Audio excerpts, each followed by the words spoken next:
What's going on, everyone? Welcome back to Up in the Blue Seats, your New York Rangers podcast from the New York Post.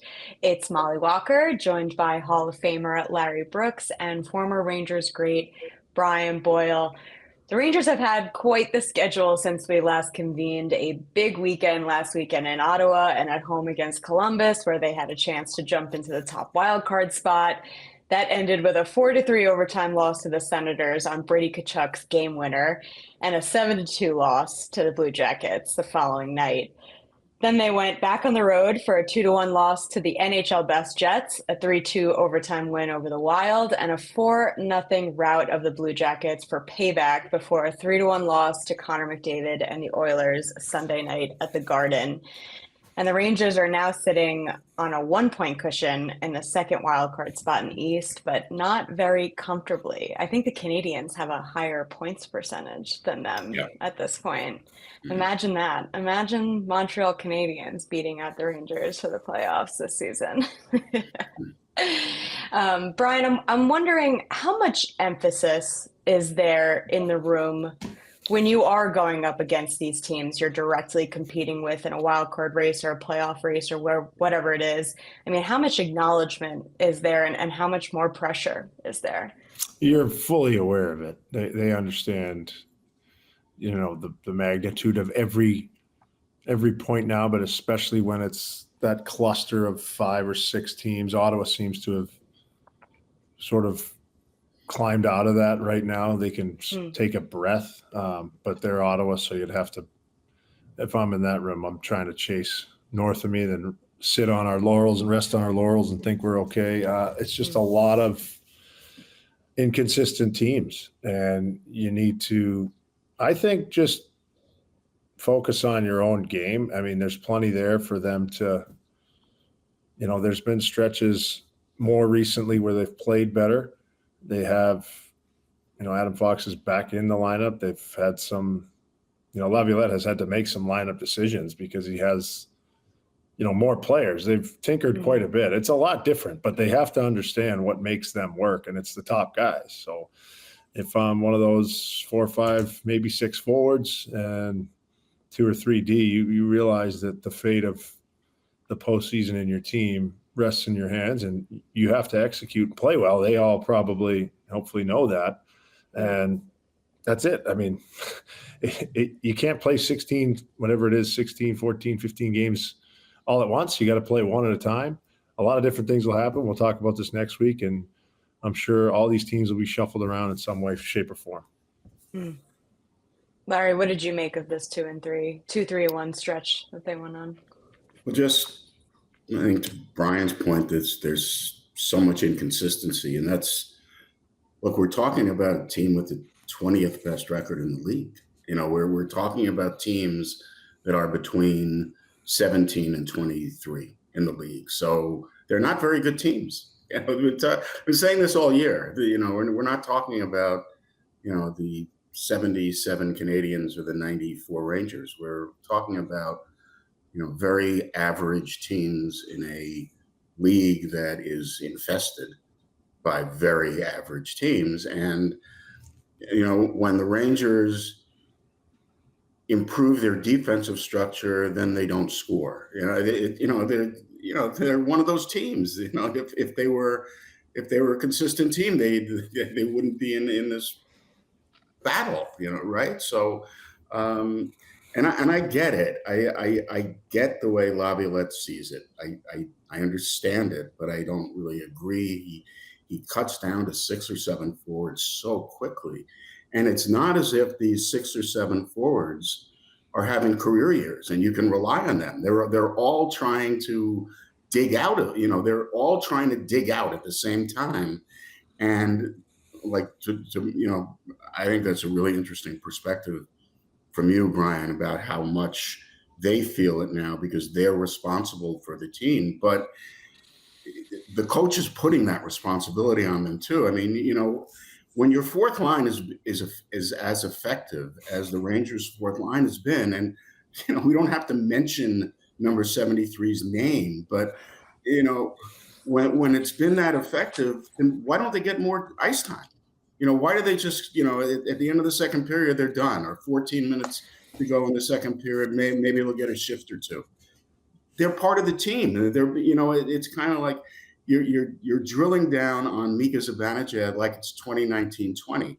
You're using Chris Kreider now on the power play like it's 22-23 or 21-22, and Trocheck is fighting his way through it, and Panarin is not being effective. JT Miller is all over the place now. He's playing with different guys. He's in a different spot on the power play. Their power play shots are not getting through. They're adjusting to personnel changes, and their best players still haven't reached the level where they're going to be able to drag them through. So I'm sure it's extremely frustrating for them, because I know how frustrating it is to watch, honestly. Because they're not the same. It's a lot. There have been a lot of changes, but there's a lot of the same, and it's not the same. It's just not the same. It kind of looks a lot to me the way 17-18 did at the end, when you knew they were at the end, and these were good people, these were good Rangers, but their time was up.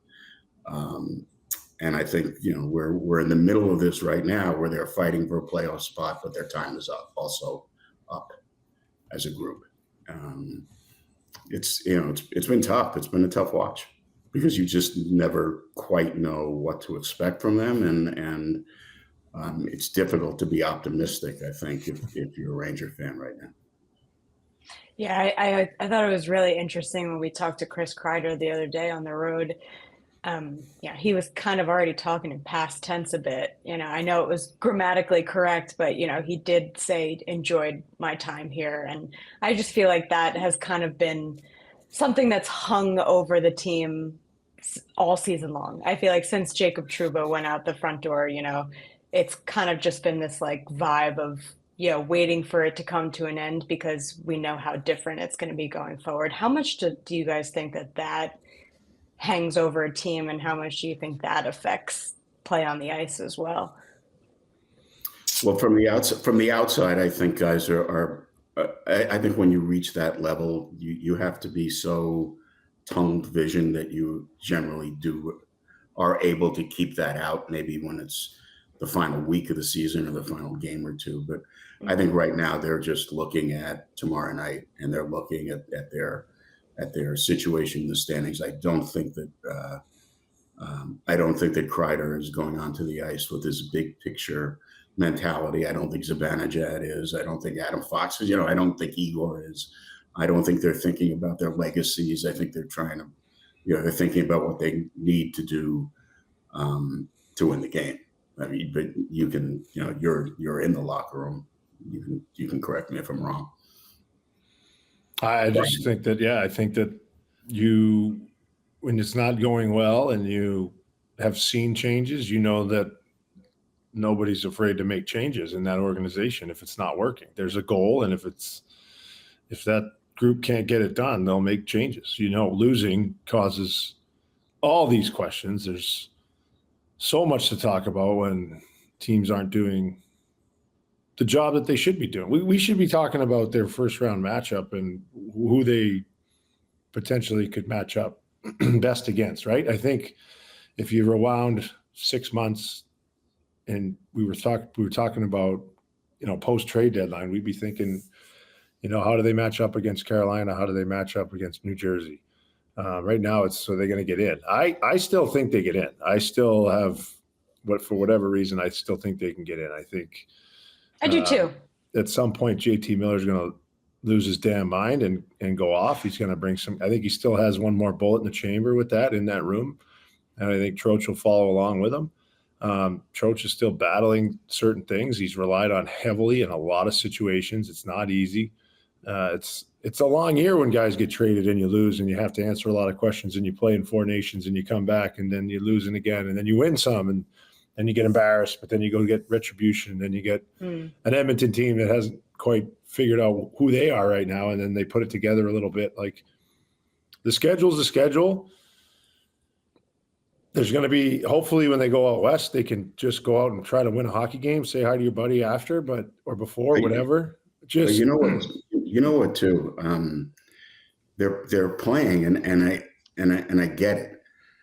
They're playing with a really, and I don't want to disrespect Johnny Brodzinski or Sam Carrick. They're NHL players, but they're playing with two lines. They've decided to play with I disagree. Lines. I don't agree with the, and I don't think you can. And I think that's you have to commit to your lineup. You have to commit to your. So, we were talking about, well, they get in. This is the lineup they're playing every night, and they're relying on, again, like I said at the start, he relies on 6 or 7 players. You have to use the team, right? The team is going to make the playoffs. Not 7 guys are going to make the playoffs. Well, you're not going to get. Yeah, I mean, you'll lose the first round in 3 games if you play 6 guys. Like, you can't. Right. So, and again, to Trocheck's effect, listen, no one criticizes Vincent Trocheck, but he's playing 22, 23 minutes a night. That's too much. He's not a big man. He's not a big man. And to your point too, it's been a hard year. It's been a long year for these guys. So, when I see, say, Brennan Othman, and honestly, he's played now 12 or 13 games in his career without a point. He's played on the 4th line in every game except for 3, and the 3rd line he played, with Parsonen as his center. So, here's his first round selection, and he never gets a chance to play in the top 6. Never. He never gets important minutes. I don't know. This is like when I came. I don't know. I mean, honestly, that's what I had to do.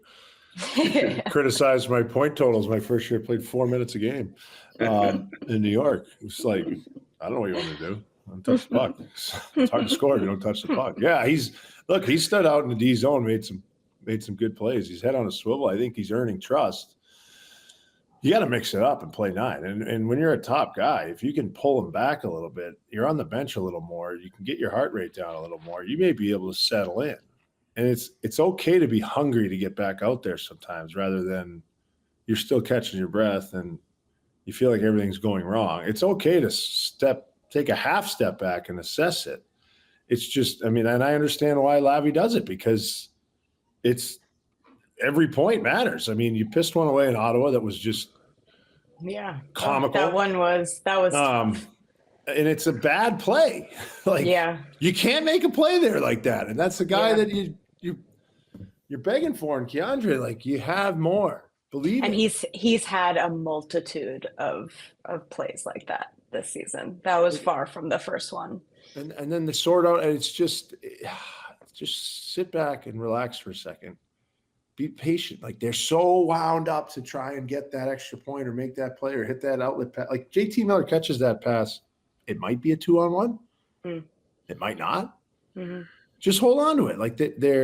They have no swagger right now. They don't have the confidence in themselves that they should have.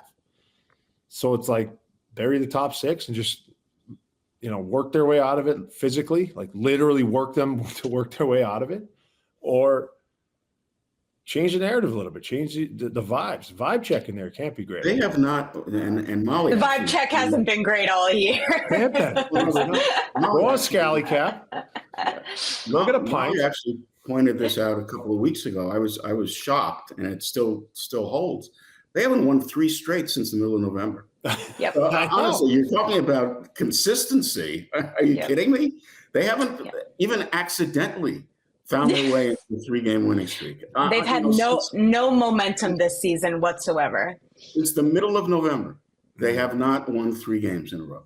It's unbelievable. The worst teams in history find a way to win 3 in a row. They don't. Whether it's a questionable goal at the end of a game where Shesterkin is played out of his mind, and you look at it and say, well, was that really a good one? Drilling down on him to such an extent because he needs to essentially be perfect, and he can't be, and he hasn't been. So, you're looking at that. What's their strength? What's their identity? 68 games into the season, and it's a team that hasn't won 3 games in a row in 4 months. That's kind of their identity, I think. We can, Have the we Sharks. all want them to do well because we, and this is what I've said throughout my entire career. I always want the team I cover to be a good team because you want to watch good hockey. Mm-hmm. You want to, and then you want to cover high stakes hockey in the playoffs. You want to watch the best hockey. You want to be writing about the best hockey. Now, when a team is terrible, sometimes it makes for good copy. Yes, that's true. Yes, that happens. But it doesn't really make up. It doesn't really make up for No. the 6 or 7 months you're spending with the team. You're watching bad hockey. Everybody's upset. Everybody's has a grudge against somebody else. Nothing has gone. And this has been as hard a year. And I've covered much worse teams than this one, but actually not much worse teams than this one. Now that I think of it, but some worse teams than this one. But I don't know that there's ever been a year that's been as hard. Yeah. From day one of training camp to this one, it is just, and it did quiet down the last couple of months. It's now just the grind of them trying to, make their way through the season. That's the grind now. When the first part of the year was a different kind of a grind, but this has been a really hard year for them. I think to envision that they're going to go off on this spree the final month of the season, I don't know. It's hard to say. I don't know where it's coming from. Honestly, they're good people in the room. I know, but I just don't know where this. What are they? 14? There are 14 games to go. I don't know where this 10-4 is coming from, or 11-3 is coming from. That they probably need to go. Right. Backtracking a little bit, I feel like naturally a lot of the issues that we've kind of dove into here have been playing time and coaching decisions and things like that. Larry, I'm wondering where you think Peter Laviolette's job security is at this moment in time, heading toward the end of the season, and how much of it is predicated on making the playoffs, how far they go in the playoffs, and things like that. Well, I think you can save the season. I think you certainly can save the season by going on a playoff run. I think that's a conversation for the end of the year. I think it's going to be an 82 game look, a 164 game look. But I would say that's yet to be determined. Mm. This should be the most fun right now. That's what I'll say. And if they can convince themselves that this is the most fun hockey they'll play all year, aside from a couple of the Four Nations guys, obviously, because that looked really fun. This is the most fun. Do you see the end? It's like, and then you don't want it to end, and you start vibing and playing well. That should be the most fun. And anything can happen when you get in. He's taken 2 8th-place teams to the Cup Finals. Yeah, anything can happen. I'm a firm believer in that. I think that if they get in, you're in. Then it's kind of like, all right, you go back to work, and anything can happen. It's anybody's Stanley Cup at that point. But yeah, it's been a interesting season for sure. News of the week. We've got Jonathan Quick signed a 1-year extension at $1.55 million, $1 million base salary, $550,000 in the signing bonus, and up to $300,000 in possible performance bonuses for the probable future Hall of Famer. We've talked so much about Jonathan Quick, how big he's been for the Rangers. I mean, Larry, how do you like this deal for the Rangers? Well, it gives them certainly a sense of security. They don't have to look around. They don't have to worry. They don't have to wonder. They have their goaltending position locked up. It's not a small price though either. No. And I'm not. Jonathan Quick negotiated it. He did, and he earned it. But it's we're not looking at $800,000 again. If he hits his bonuses, then you're looking at $1.8 million for a backup goalie. But is there anyone in the league who deserves it more than Jonathan Quick? I don't think so. So, they've taken care of that position. They've looked after it, and Jonathan Quick continues to write his fairy tale story of his, career end that, would actually be the perfect end of him to ride off on the, Canyon of Heroes and just take off like, Grease, whatever. Not Thelma and Louise. Do you know that? Do you know that movie? Me? They're in the Thelma and Louise? Yeah. I don't think I've seen it, no. This is a regular conversation that happens between Larry and I, everybody.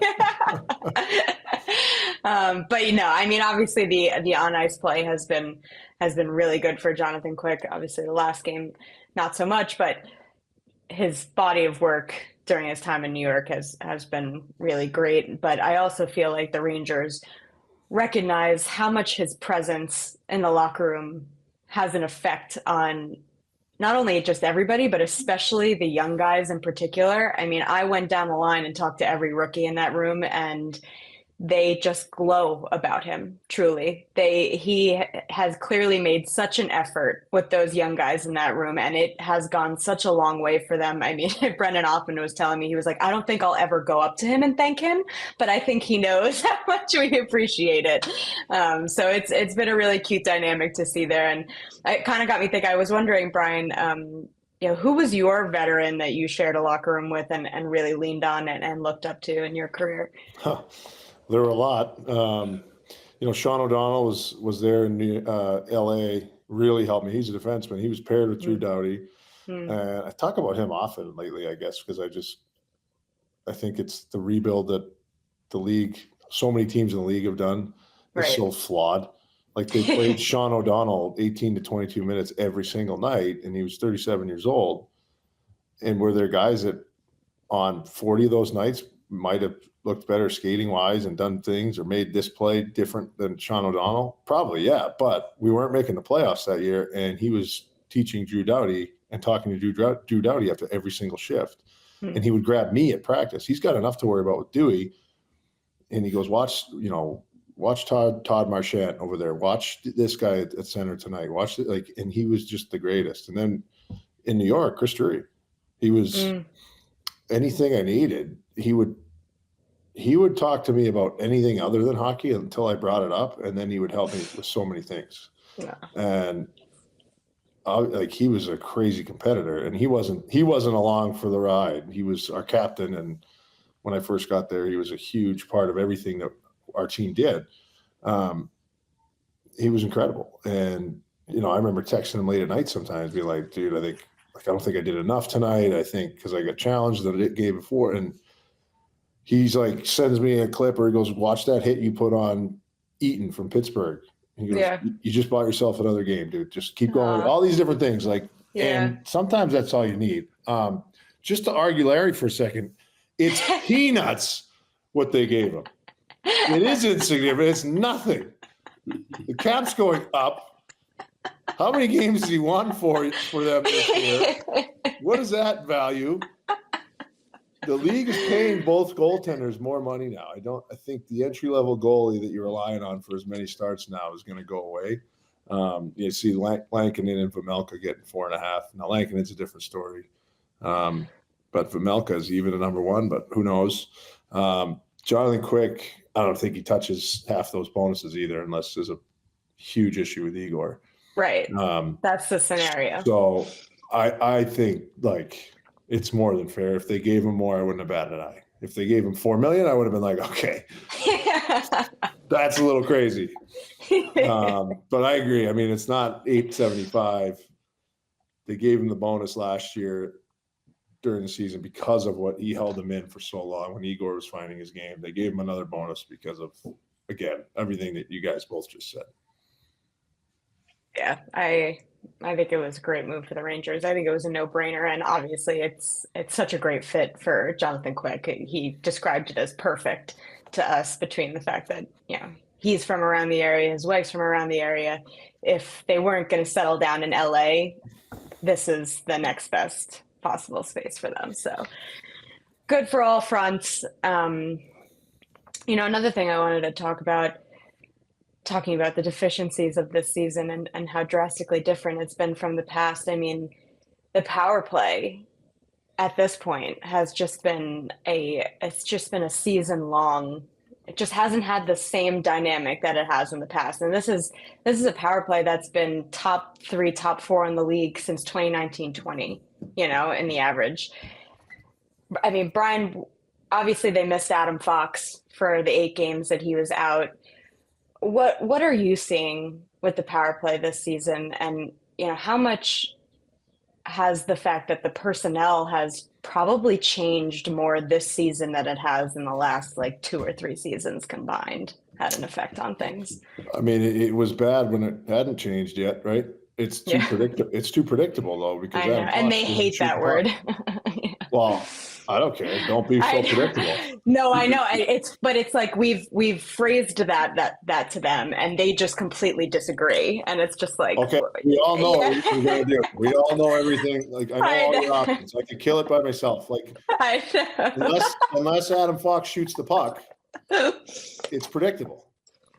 You know what I mean? It's you can move guys in different places. If the guy up top doesn't shoot the puck, it's predictable. If the guy up top in Nashville, when I got there, doesn't shoot the puck, it's predictable and we'll never score 11% or something with Roman Josi, Philip Forsberg, Victor Arvidsson. We had all the guys. Ryan Ellis shooting one time. We had these guys and no one shot the puck. We did it a 5-on-0 and we didn't take a point shot to start the 5-on-0 in zone. I'm like, whoa. Why are we doing all these down low plays to me? Just shoot it. I don't want to touch it. Yeah. What's Chris Kreider doing? He's like, yeah, I'll bump out if you need me, and then get it back to 23 and shoot it at me. Mm-hmm. And then you get goals. Adam Fox had 17 goals last year. He's heating up now, and he has 5. I know. Right? His first goal. I think the first 2 might have been. He doesn't. Or 2 of the first 3, something like that. You got to shoot. Yeah.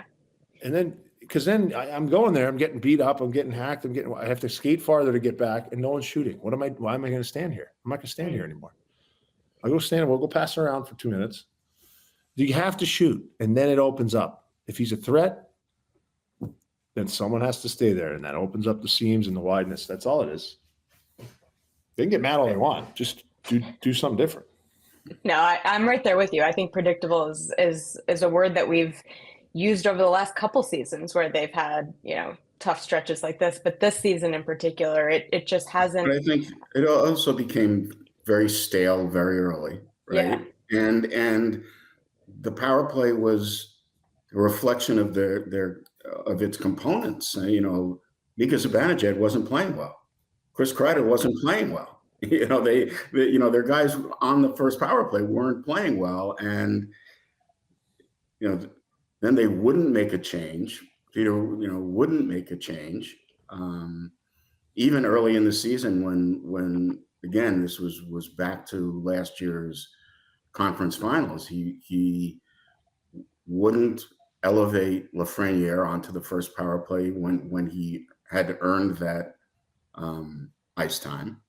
And so things spiraled, and now they've made a lot of changes, both enforced because of injuries and whatever. And it's a very unfamiliar looking power play now, except, there are some of the parts out there, but you have JT Miller, who's trying to find a way to fit in. Now Trocheck's off. And so there's no time to practice. There's just no time to practice, during the season anyway, certainly at this point of the season. So they just, they have disparate parts at this point. You would think that their talent would allow them to get it together a little bit better than it has. But again, when you rely on so few players and they're not playing at their best, you're going to go down.